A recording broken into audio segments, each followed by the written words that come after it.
Amiga, mas vamos lá. Acho que agora dá para a gente começar, né? Eu penso, Pois é. eu Não espero, sei o que eu foi, espero. gente. Mil desculpas aqui ao pessoal que tá assistindo.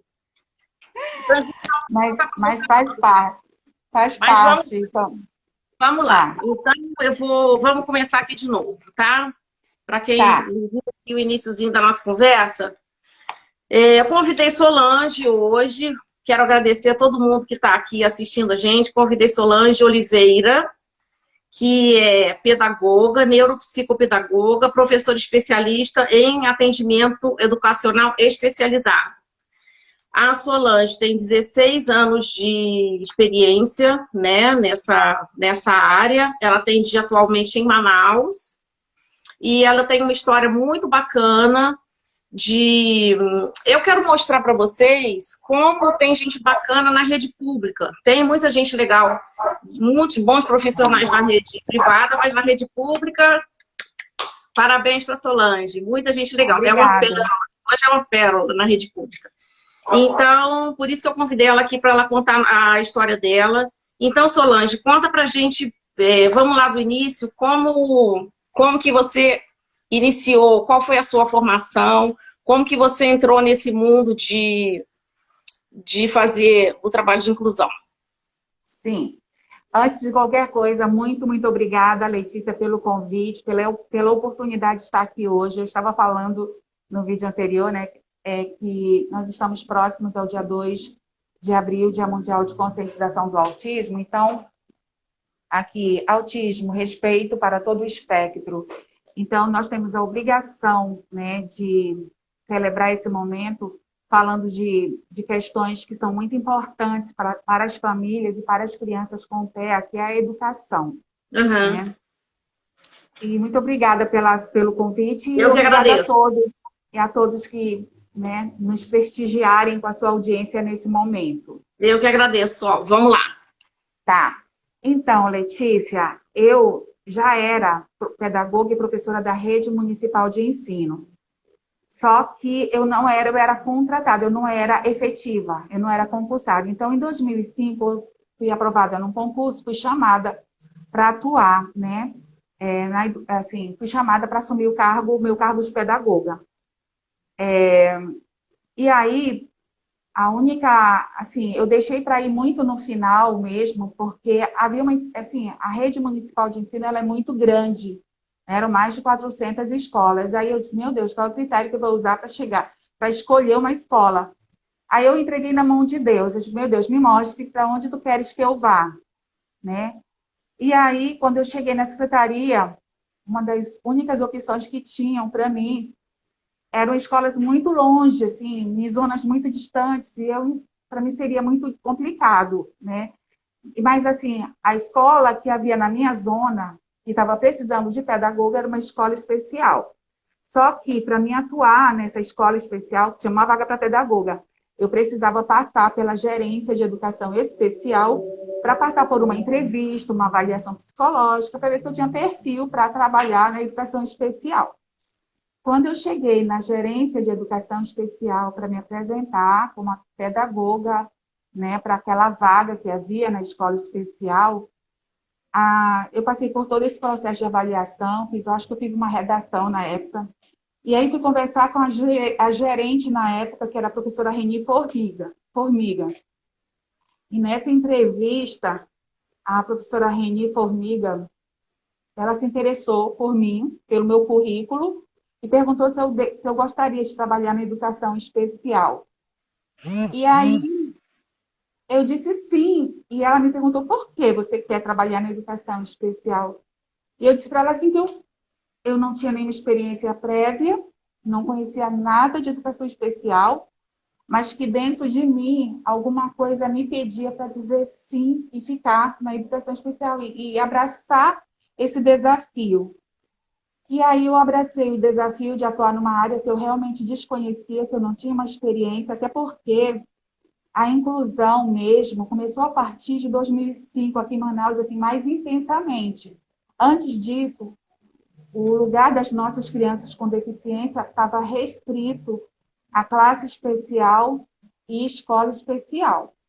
Então, nas escolas que eu havia trabalhado, porque eu havia trabalhado muito no período noturno com EJA, Educação de Adultos também, nos últimos anos, eu não tinha tido a experiência na escola regular de atender uma criança com deficiência, porque nas escolas que eu atuei não tinha uma classe especial e essas crianças estavam invisíveis mesmo, porque elas estavam limitadas a determinados espaços. Então, eu entrei no momento de intensa mobilização do governo federal, no sentido de cobrar das secretarias de Estado e município uma ação mais efetiva na inclusão das pessoas com deficiência. Eu Sim, entrei nesse momento. Quando a professora Reni me acolheu na educação especial, isso foi numa sexta-feira, que ela me fez o convite e eu aceitei, eu já saí de lá com livros, com um monte de material para passar o final de semana lendo e chegar na segunda-feira com uma ideia do que era educação especial. Porque sim. eu fiquei muito, muito surpresa, porque eu, como pedagoga há muitos anos e professora da rede municipal, eu não sabia que existia um setor dentro da secretaria que atuava, que atuava com essa demanda, né? Eu Sim. não conhecia. Então, foi realmente um enorme E aprendizado. que Eu aprendi demanda, né? O que não falta, né? É criança precisando de orientação dentro da escola. Tem, é demais, né? com certeza. Então, isso foi em 2005. E quando eu entrei, então, na gerência, meu processo de formação e qualificação se deu dentro da gerência de educação especial. Haviam 2 projetos que tinham por objetivo preparar a escola para a inclusão da pessoa Sim, com deficiência. O primeiro projeto era o projeto Sensibilizar para Incluir, e depois dele vinha o projeto Educar na Diversidade, que eram projetos assim financiados pelo governo federal, sim, mas que as secretarias tinham o dever de implementar. Então, a minha qualificação se deu através dos projetos, se deu também através da minha convivência com profissionais que eram pessoas com deficiência, pedagogos, professores. Então, dos meus melhores amigos dentro da gerência, eu tenho muitos amigos, tá? Não fico com raiva de mim. Mas meus melhores amigos eram John Leno, que é cego, e possivelmente, na época ele era só cego. Atualmente, eu não sei como é que está a questão, se ele estava com uma deficiência auditiva, eu não sei como ficou, se ele se agravou, né? E sim. aí, amigos com baixa visão, meus melhores, Cláudio, vou falar, para não ficar com o ciúme do John, E aí, os meus melhores amigos, os meus melhores professores foram eles, porque eu comecei a partir deles, a partir do olhar e da convivência com ele, a ver esse mundo por um outro prisma. Sim. Não, não esse prisma do vitimismo, do coitadinho, tá? Porque não é esse olhar que a gente tem que ter para o ser humano com deficiência. Por quê? Porque, de acordo com a Convenção Mundial sobre o Direito das Pessoas com Deficiência, que aconteceu em Nova York em 2007, o conceito de deficiência foi revisto. Então, o que é deficiência? A deficiência é uma condição que se manifesta na interação com barreiras físicas e atitudinais. Isso é deficiência. Então, a deficiência ela é uma condição que só se manifesta diante das barreiras, né? Aham, Se não existir barreira, você não percebe a deficiência. aham. Então, esse é o conceito, para mim, mais maravilhoso de deficiência, e esse conceito que eu tenho em mente quando eu atendo pessoas com deficiência. Eu não De que todos vejo têm a um deficiência. potencial, né? Eu não vejo a deficiência, eu vejo a pessoa, o ser humano. Eu não... e assim, então a gente passou, aí voltar lá para o projeto, né?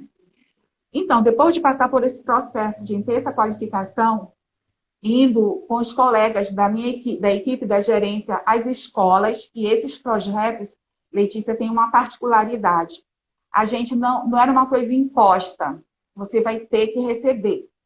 a escola solicitava, mediante as demandas que ela estava recebendo de alunos com deficiência, ela solicitava o projeto para se qualificar. E o Sei. projeto acontecia dentro da escola, com os profissionais, o sensibilizar para incluir era voltado para toda a escola, desde o porteiro até o gestor. Por quê? Porque a pessoa com deficiência se relaciona com todo mundo dentro da escola. Então, todos têm que conhecer essa pessoa pelo nome. Eu Ah, não isso é sei se super você... importante. Todo mundo está preparado para receber. Muito importante. Porque a experiência mostra, e eu vi isso acontecer muitas vezes, que um professor conviveu com uma criança que ele não era professor da criança. Ele conhecia a criança da turma da classe especial. Ele passou o ano inteiro, convivendo com essa criança, mas ele não sabia o nome dessa criança. Ele dizia, aquele autista, aquele Dalzinho, Sei. aquele cadeirante, entendeu? Então, a pessoa precisa compreender, o ser humano precisa entender que a deficiência é apenas uma característica, ela não define o jeito. E a Table Grande, ela sempre fala isso, né? O autismo não me define, não me Sim. define, né? Isso é muito importante a gente ter presente, que a gente precisa conhecer as crianças pelo nome. Tudo bem que a gente tem que entender que elas têm um transtorno, tem TEA, tem síndrome de Down, mas o ser humano está em primeiro lugar, tá bom? Aham. Ah, isso é muito bacana. Todo mundo tem que estar preparado, os coleguinhas, principalmente, né? Onde se vai fazer a inclusão, se for para o ensino regular, se for para a rede regular, todo mundo tem que estar pronto para receber, não Com é? certeza. Então, esse Né? processo, Letícia, de sensibilização inicial, ele é super importante. Seria bom que todas as escolas tivessem um projeto como esse, sabe? A gente sabe que existem pais de crianças com TEA que têm projetos muito bonitos e que disponibilizam os projetos, para as escolas. Elas precisam só aplicar, né? Já todo o procedimento, uma metodologia já é orientada para que haja essa sensibilização. Porque, Letícia, existem as barreiras físicas e atitudinais, mas as pesquisas mostram que são as barreiras atitudinais que realmente impedem que a inclusão aconteça de forma efetiva. Que é o preconceito, né? Aquela visão distorcida que a pessoa tem da deficiência, ou uma visão distorcida que tem do autismo, né? E aí, quando nós passávamos pela escola, a gente sentia uma mudança dos profissionais que tinham participado desse processo, eles passavam a ver a deficiência por um outro ângulo, até porque os nossos amigos com deficiência iam à escola falar da sua experiência pessoal, e aí gerava uma empatia, né, com a condição, né, da pessoa. E aí a gente conseguia, em seguida, levar o projeto Educar na Diversidade, que já era um projeto mais voltado para a disseminação de práticas pedagógicas inclusivas, mais voltado para promover estratégias e metodologias inovadoras mesmo, que fujam ao tradicional, porque o tradicional é o que está presente na maioria das nossas escolas, né? A gente não tem metodologias inovadoras, metodologia ativa presente, assim, na nossa escola, assim, não como tem o ensino tradicional, como ele é muito forte, né? E ele realmente não favorece a aprendizagem das nossas crianças, infelizmente, pelo formato do ensino tradicional, das metodologias tradicionais, tá bom? Isso tem que ser atualizado, né, Sol? Porque a neurodiversidade está aí, avisando, né? Olha aqui, gente, um monte de gente diferente existe. Você não pode encaixar tanta gente diferente numa panela só, né? Tem que ter Sim, espaço para todo mundo. com E é muito certeza. importante a gente dizer que a inclusão, todos saem ganhando com a inclusão, não só essas pessoas que têm uma determinada dificuldade, uma determinada deficiência, mas todos saem ganhando, todos que convivem. E eu já falei sobre isso na outra live que eu fiz com a Lu, e vou falar aqui de novo, que isso aconteceu comigo, é uma experiência pessoal, uma experiência minha. Eu, quando criança, minha mãe era professora de surdos mudos, lá na nossa cidade, era o Instituto Pestalozzi na época, né, que hoje em dia é o APAE. Minha sim. mãe era professora, ela tinha uma turma de adolescentes, eram 4 adolescentes surdos mudos Sim. e tinha assim outras coisas na escola. Mas eu era criança e eu estudava no primário na época, que era de tarde, então eu tinha as manhãs livres e eu pedia para minha mãe me levar. Minha mãe ia e ela me levava com ela. E eu brincava com aquelas crianças. Brincava de bola, brincava de massinha, de pintura, de, sei lá, brincava, eu adorava, eu Que curtia de legal, montão. Mas que ninguém me maravilha. explicava nada, ninguém me falava nada. Assim, era como eu cheguei ali, as crianças eram iguais a mim, não tinha diferença. Sim, Eu e os, né, ninguém sim, me falava nada. Então, assim, acontecia tudo de forma muito natural. E quando eu fui sim. percebendo as dificuldades dessas crianças, foi a minha percepção sem nenhum tipo de interferência externa, né? Sim. Eu fiz a minha perspectiva. Isso foi uma coisa que eu levei para o resto da vida. Sim. E aí você veja, né? Fui cair nesse mundo, né? Tive 2 filhas no espectro do autismo e convivo com isso todos os dias. Então foi assim uma lição, foi um ensinamento que eu levei para a vida. E isso eu acredito muito. A escola regular que faz a inclusão, né, que proporciona essa oportunidade para os neurotípicos, você está assim oferecendo ouro para esses alunos, Com certeza. né? Letícia, falando um pouco dessa minha passagem pela gerência de educação especial, que foi o meu Diga. começo, e eu acho que foi um ótimo começo, foi uma faculdade, né? Na prática, o que nós temos em termos de formação do pedagogo é uma disciplina apenas, acho que já quase no último período, e eu tive apenas uma disciplina, e me parece que na época, porque, gente, eu já me formei já tem quase 30 anos, tá? Na Universidade Federal do Amazonas. Então, na época, era uma disciplina chamada, parece que Educação do Excepcional, quando se usava esse termo, que ele já está em desuso há muito tempo, tá bom? Uhum. Então, a minha, a minha formação inicial, ela não, realmente não foi não me deu subsídios teóricos e nem práticos para me atuar em educação especial. E essa minha experiência na gerência foi maravilhosa. Foi a partir desse conhecimento que eu pude atuar como assessora pedagógica das classes especiais, sala de recurso e escola especial, porque nesse momento nós tínhamos que preparar as escolas, os professores, para incluir essas crianças. Essa era uma determinação que vinha de cima para baixo. Então, assim, tinha que incluir. E aí, nós tínhamos que desenvolver um trabalho no sentido de qualificar os professores consequentemente, esse professor poder desenvolver uma proposta pedagógica onde que fosse mais efetiva, no sentido de que essa criança, ao ser inserida no ensino regular, ela pudesse ser inserida sem tanta, assim, sem enfrentar tantas dificuldades, né? Sim. E aí eu precisei, né? Então, eu ia às escolas acompanhar o trabalho dos professores e assim, a mesma coisa que se fazia no ensino tradicional para as crianças, a mesma metodologia que se usa no ensino regular, se usava na sala, nas classes, nas escolas também. Não havia, assim, na prática,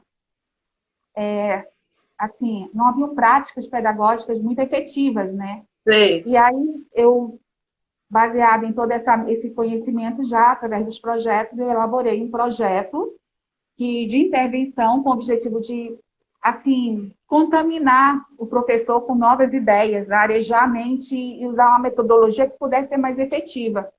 Foi quando eu elaborei o projeto de intervenção por meio do jogo de regras, né? E aí, quando eu ia à escola, eu já ia com uma bolsa imensa, com muito material, desenvolver esse projeto, e assim, era muito acolhido pelos professores, muito, muito acolhido. Mas, e assim, o porém é que muito professor achava que o projeto era para criança só. Ele não entendia que ele fazia parte disso também, e que ele tinha que refletir e ressignificar a prática pedagógica dele a partir Uhum. daquele projeto, né? Tanto que não muita, assim, pouquíssimas vezes isso aconteceu, mas aconteceu. Eu chegava na sala com o material para desenvolver o projeto, o professor saía da sala, entendeu? É por tua conta agora. Então, esse não era o objetivo do projeto, era também Sei. trazer uma contribuição pedagógica para o professor. E aí, esse projeto, quando ele foi elaborado, ele foi pensando assim, que a atividade lúdica, ela é uma atividade extremamente envolvente e ela é mobilizadora mesmo, né? Assim, não tem como tu não... Assim, o brincar é da natureza humana. Quem não gosta Sim. de brincar, né? E, assim, essas crianças que já tinham passado, assim, muitas delas já estavam há 5 anos na classe especial. E, assim, com pouquíssima evolução, sabe? E Uhum. aí a gente precisava levar alguma coisa que uma atividade nas quais essas crianças se engajassem e se engajando pudessem mobilizar suas habilidades cognitivas, né? Afetivas e outras habilidades necessárias para Uhum. o processo de aprendizagem. Então, aí eu desenvolvi esse projeto e ia nas salas, na sala de recurso, classe especial, e aí, por último, eu fui para a escola especial, e foi aí que eu me encontrei mesmo com a turminha da professora Marlene. Eram 8 crianças com autismo, na faixa etária 7 a 10 anos. E Uhum. aí, a professora Marlene vendo eu indo para lá e para cá com aquela bolsa, e, né, soube do projeto e pediu que eu, né, fizesse uma visita e que eu passasse a levar esse projeto para a sala dela também, assim. E eu achei bacana que ela me chamou, me convidou, porque eu não tinha entrado na escola especial porque eu estava esperando que alguém me convidasse, né? Eu não entro na tua casa se você não me convida, isso, né? Aproveitando para fazer um parêntese nessa questão de ser convidado. Muitas vezes, quando a mãe procura uma matrícula numa escola, às vezes ela pede, assim, pergunta por telefone, e a escola diz assim, tá, temos vaga sim, mãe, pode vir. Quando a mãe chega na escola e ela diz que o filho dela tem autismo, aí a conversa muda. Eu acho que eu não estou falando nenhuma novidade aqui, né? Sim. Então, isso dói muito no coração, né? Dói, dói, dói muito. E dói no meu coração também, porque eu estive em escolas onde, infelizmente, eu vi isso acontecer, porque existe um limite, né? Assim, eu não sei que critério a gestão usou para dizer não. Deu vontade de passar na frente, não sei, fazer alguma coisa, mas só que eu não podia. A gestão tinha determinado que não tinha, talvez porque nós já tivéssemos bastante crianças, né, com deficiência, aí ela pensou, né, que não tinha mais como atender mais uma. Sim. Mas assim,